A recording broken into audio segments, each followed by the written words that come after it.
Assalamualaikum warahmatullahi wabarakatuh. Selamat pagi. Kami dari kelompok 4 Perikanan A 2019 dengan anggota kelompok saya sendiri Novi Nur Khotimah dengan NPM 007 dan Ana Muslimah NPM 008. Lalu ada Rizka Zahra Utami dengan NPM 011. Lalu ada Asrina Desi Permata dengan NPM 012 dan yang terakhir ada Muhammad Fikri Pijar dengan NPM akhir 030. Di sini kami akan menjelaskan tentang analisis status kesuburan dan tingkat trofik dari Waduk Kedung Ombo. Selanjutnya saya akan menjelaskan mengenai pengertian dari waduk. Menurut Sujarwadi tahun 1987, waduk adalah konstruksi bangunan yang berfungsi untuk menampung debit air berlebih pada saat musim hujan ataupun musim basah, sehingga dapat dimanfaatkan pada saat debit rendah ataupun musim kering. Dari segi kegunaannya, waduk terbagi menjadi dua, yaitu yang pertama ada waduk ekaguna, yaitu waduk dengan fungsi khusus, dan yang kedua ada waduk serbaguna, yaitu waduk dengan fungsi yang menyeluruh. Di sini terdapat manfaat-manfaat dari waduk itu sendiri. Yang pertama ada sebagai sarana irigasi, yang kedua sebagai penyedia air baku, terus yang ketiga ada sebagai pembangkit listrik tenaga air, yang keempat ada pariwisata dan olahraga air, dan yang kelima ada pengendali banjir. Yang selanjutnya ada karakteristik dari waduk. Karakteristik waduk merupakan bagian pokok dari waduk itu sendiri. Nah, di sini ada bagian-bagian pokok dari waduk, antara lain volume hidup, volume mati, tinggi muka air atau TMA maksimum, tinggi muka air minimum, dan yang terakhir ada tinggi mercu bangunan pelimpa berdasarkan debit rencana. Berikutnya yaitu kondisi wilayah Waduk Kedung Ombo. Waduk Kedung Ombo terletak di kaki Pegunungan Kendeng sebelah selatan Grobongan. Daerah huluannya yaitu di Gunung Merbabu, Provinsi Jawa Tengah. Waduk ini merupakan salah satu bendungan terbesar yang pernah dibangun oleh pemerintah pada tahun sekitar 1980 dan diresmikan pada tahun 1991. Waduk Kedung Ombo juga merupakan waduk serbaguna yang dapat dimanfaatkan sebagai irigasi pesawahan, pembangkit listrik, sumber air minum, daerah pariwisata, perikanan budidaya, dan perikanan tangkap.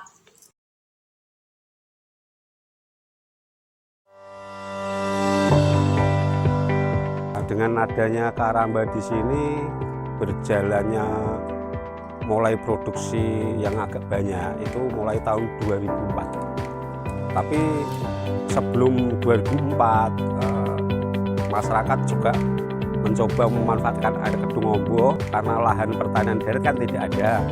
Itu dulunya kita produksi ikan tawes. Sekarang ada 70 petani, khususnya warga Dukuh Buru. Karambanya jumlahnya sekitar sampai saat ini kemarin kita coba hitung sekitar 700-an petak. Berikutnya yaitu tingkat kesuburan Waduk Kedung Ombo, yang dimana terbagi menjadi beberapa parameter. Parameter yang pertama yaitu kecerahan. Waduk Kedung Ombo ini memiliki tingkat kecerahan yang tergolong rendah, yaitu berkisar antara 55 sampai 118 cm dengan nilai rata-rata sebesar 91. Dengan demikian, perairan ini termasuk dalam kriteria tingkat kesuburan eutrofik. Kecerahan air tergantung kepada warna, kekeruhan, keadaan cuaca, waktu pengukuran, jumlah padatan tersuspensi, dan jumlah padatan terlarut. Parameter yang kedua yaitu oksigen terlarut. Oksigen terlarut di Waduk Kedung Ombo ini berkisar antara 0,0 sampai 9,72 mg/L.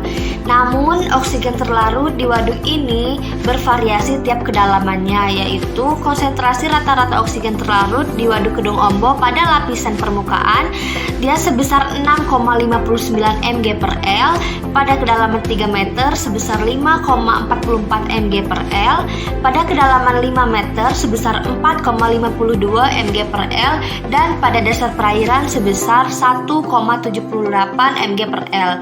Perbedaan tersebut disebabkan karena mengikuti pola stratifikasi perairan.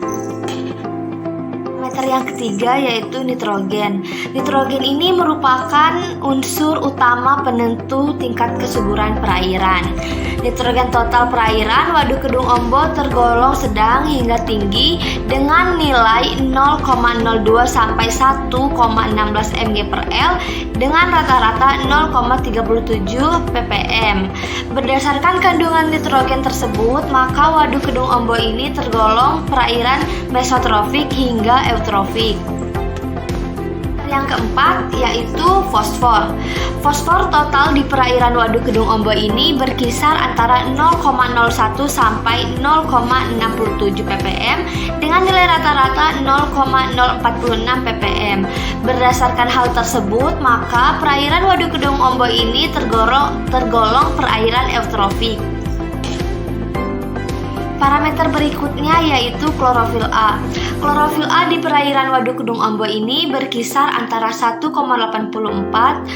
sampai 106,56 mg per liter dengan nilai rata-rata sebesar 18,37 mg per liter.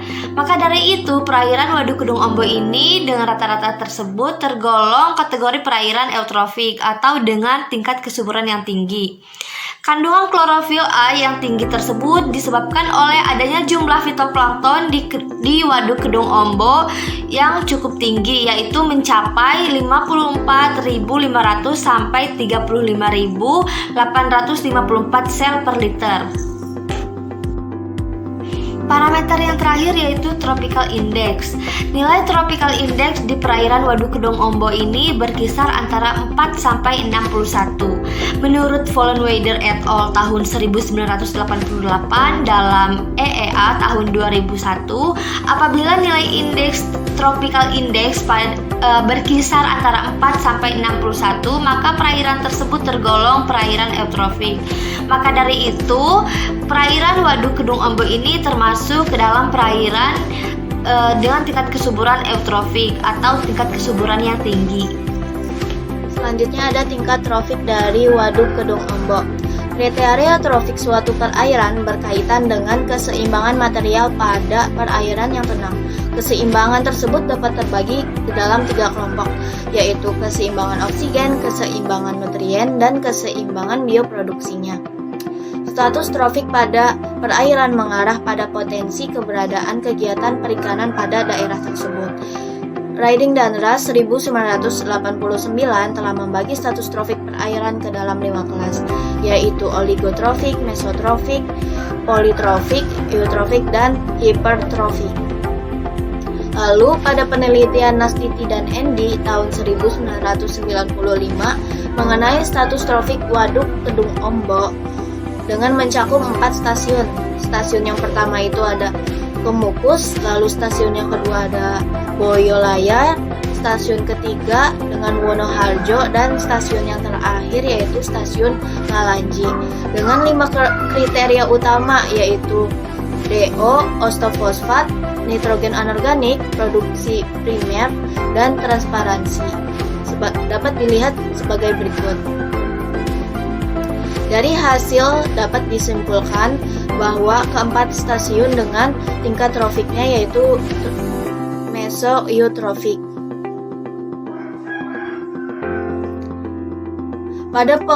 Pada hasil pengukuran kadar oksigen permukaan dapat dilihat bahwa pada stasiun Ngalanji dan Wonoharjo kecenderungan kualitas airnya lebih baik dibandingkan dengan 2 stasiun yang lainnya.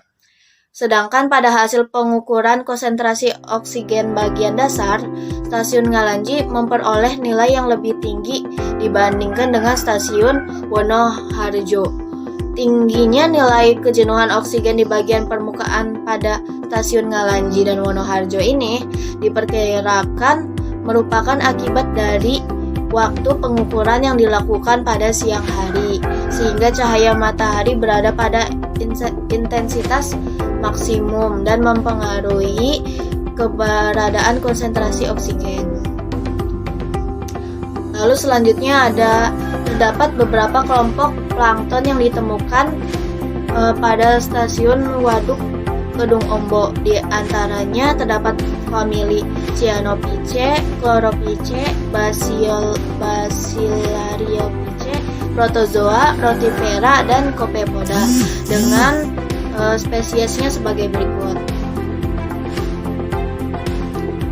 Proses perombakan bahan organik akan terus berlangsung bergantung utamanya dan keberadaan tumbuhan dan hewan di suatu perairan. Perombakan yang terjadi nantinya akan terus berpengaruh terhadap tingkat produktivitas primer dan kecerahan pada suatu perairan. Ya, setelah dari penjelasan yang telah kami paparkan, dapat disimpulkan angka aspek kecerahan, fosfor, klorofil A, dan tropical index menunjukkan bahwa perairan Waduk Kedung Ombo tergolong dalam perairan dengan tingkat kesuburan yang tinggi. Lalu pada kandungan nitrogennya tergolong sedang hingga tinggi. Berdasarkan kriteria trofik suatu perairan yang terbagi dalam keseimbangan oksigen, nutrien, dan bioproduksinya, perairan Waduk Kedung Ombo tergolong dalam kelompok perairan mesoeutrofik. Lalu data yang kami ambil dari aspek kesuburan merujuk pada data penelitian Aida dan Utomo 2012, sedangkan pada aspek status trofik, data yang kami ambil merujuk pada penelitian Nastiti dan Andy tahun 1995.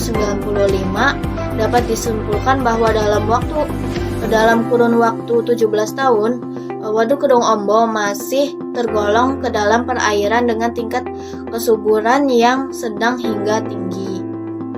Ya, mungkin segitu saja yang dapat kelompok kami sampaikan. Kurang dan lebihnya mohon dimaafkan. Semoga dapat bermanfaat. Wassalamualaikum warahmatullahi wabarakatuh.